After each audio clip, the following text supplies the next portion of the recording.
สวัสดีค่ะช่องเลขหวยไทยลาวค่ะวันนี้นะคะจะมาลง4สูตรระยะสั้นที่สามารถจับเป็นชุด4ตัวนะคะของหวยลาวได้ชุดเดียวนะคะเป็นตัวเลขที่แต่ละสูตรมาไม่ซ้ำกันเลยในแต่ละสูตรนะคะสูตรแรกที่ใช้หลักพันบวกด้วยหลัก10คูณ2บวกด้วย4คงที่สูตรที่2ใช้หลักพันบวกด้วยหลักร้อยคูณ5บวกด้วย10คงที่สูตรที่3ใช้หลักร้อยคูณด้วย3นะคะแล้วก็ลบด้วยหน่วยแล้วก็บวกด้วย9คงที่สูตรที่4ใช้พันคูณ3บวกด้วย10แล้วก็ลบนะคะด้วยหน่วยแล้วก็บวกด้วย1คงที่ค่ะเดี๋ยวลองทำให้ดูนะคะก่อนว่าทั้งหมด4สูตรก็คือว่าเดี๋ยวจะทำในแต่ละงวดจะทำ4สูตรให้ไปพร้อมๆกันเลยนะคะมันเดินประมาณ3งวดก็เดี๋ยวดูว่าตัวเลขที่ออกมาจะได้เลขอะไรบ้างสูตรแรกนะคะหลักพันคูณ2คือ2นะคะแล้วก็หลัก10คูณด้วย2 9 2เท่ากับ18นะคะบวกด้วย4คงที่2บวกกับ18ได้เท่ากับ20บวกกับ4ได้เท่ากับ24นะคะได้เลขท้ายคือ4สูตรที่2หลักพันนะคะพัน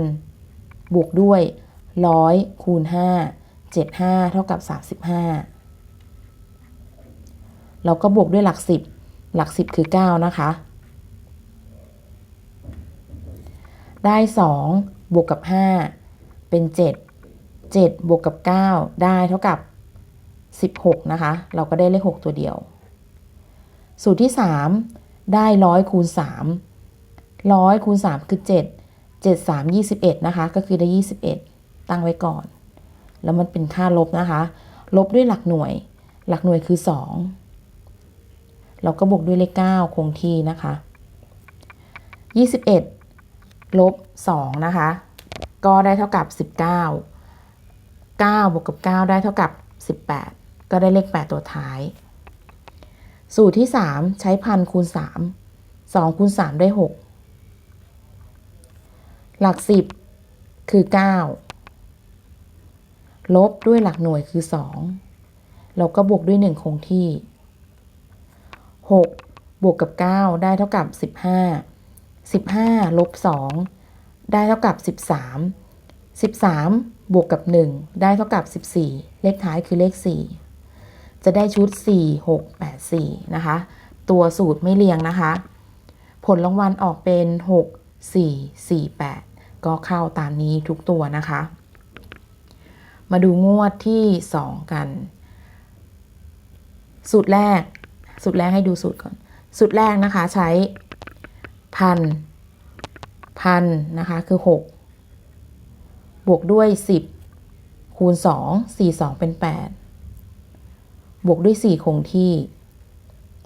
บวกกันแล้วได้เท่ากับ18นะคะได้เลข8ตัวเดียวสูตรที่2ใช้พันนะคะบวกด้วย100คูณ5 45เท่ากับ20บวกด้วยหลัก10คือ4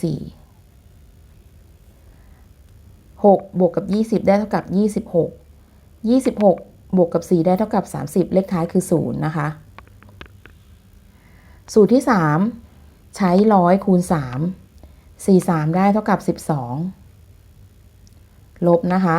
ลบด้วยหลักหน่วยคือ8เราก็บวกด้วย9คงที่12นะคะลบด้วย8ได้เท่ากับ4นะคะ4บวกกับ9ได้เท่ากับ13ได้เลข3ตัวเดียวสูตรที่4ใช้พันคูณ3พันคือ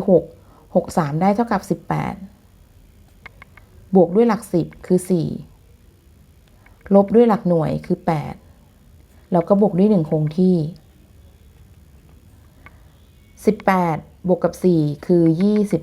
22นะคะ22ลบกับ8ได้เท่ากับ4นะคะแล้วก็4บวกกับ1ได้เป็น5ได้ผลออกมาเป็น8035ผลรางวัลออกเป็น5830นะคะก็ตรงเข้าทุกหลักงวดนี้นะคะ หลักสูตรแรกใช้พันบวกด้วย10คูณ2 32เป็น6บวกด้วย4คงที่บวกกันแล้วได้เท่ากับ5นะคะสูตรที่2ใช้พันนะคะ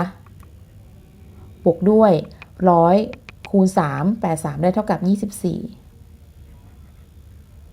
แล้วก็บวกด้วยหลัก10คือ3ได้5บวกกับ4เป็น9นะคะใช่ไหมสูตรที่2ได้เท่ากับหลักร้อยคูณ5นะคะไม่ใช่คูณ3ได้เท่าหลักพันบวกด้วยหลักร้อยคูณ5หลักร้อย85เท่ากับ40ตรงนี้ต้องเป็น40นะคะเป็น5บวกกับ40ได้45บวกกับ3ได้48เลขท้ายคือเลข8สูตรที่3หลักร้อยคูณ3 83 24นะคะตั้งไว้ก่อนแล้วก็ลบด้วยหลักหน่วยคือ0แล้วก็บวกด้วย9คงที่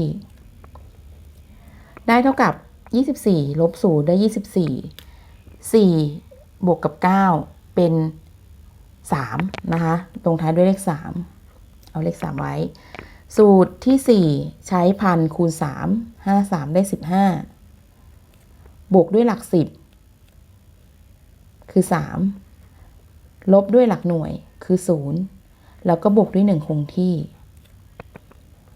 5บวกกับ3เป็น8ลบ0ได้เท่ากับ8บวกกับ1ได้เท่ากับ9ได้ผลออกมาเป็น5 8 3 9ผลรางวัลงวดวันที่24นะคะออก5 8 3 9นะคะอันนี้ตรงตัวงวดนี้นะคะ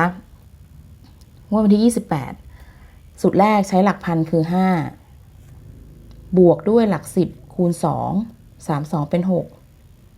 บวกด้วย4คงที่ผลออกมาได้เท่ากับ15นะคะได้5ตัวเดียวสูตรที่2ใช้พันบวกด้วย100คูณ5 85เท่ากับ40แล้วก็บวกด้วยหลัก10คือ45บวก3เป็น48ได้เลข8ตัวเดียวนะคะสูตรที่3ใช้100คูณ3คูณ3เป็น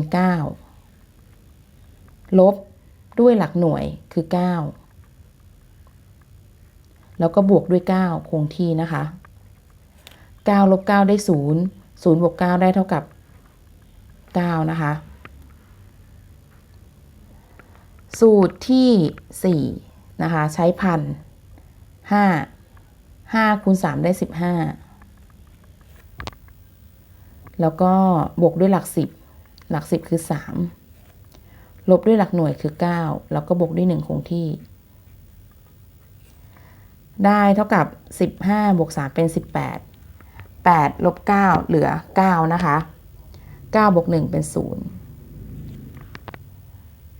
สูตรนี้จะได้5 8 9 0นะคะเดี๋ยวลองดูเลขจับว่าได้ตัวไหนบ้างจะได้เป็น5 8 9 0ชุดเดียวค่ะสำหรับชุดนี้นะคะเดี๋ยวขอทวนสูตรก่อนรู้สึกสูตรที่3น่าจะผิดสูตรที่3นะคะใช้100คูณ3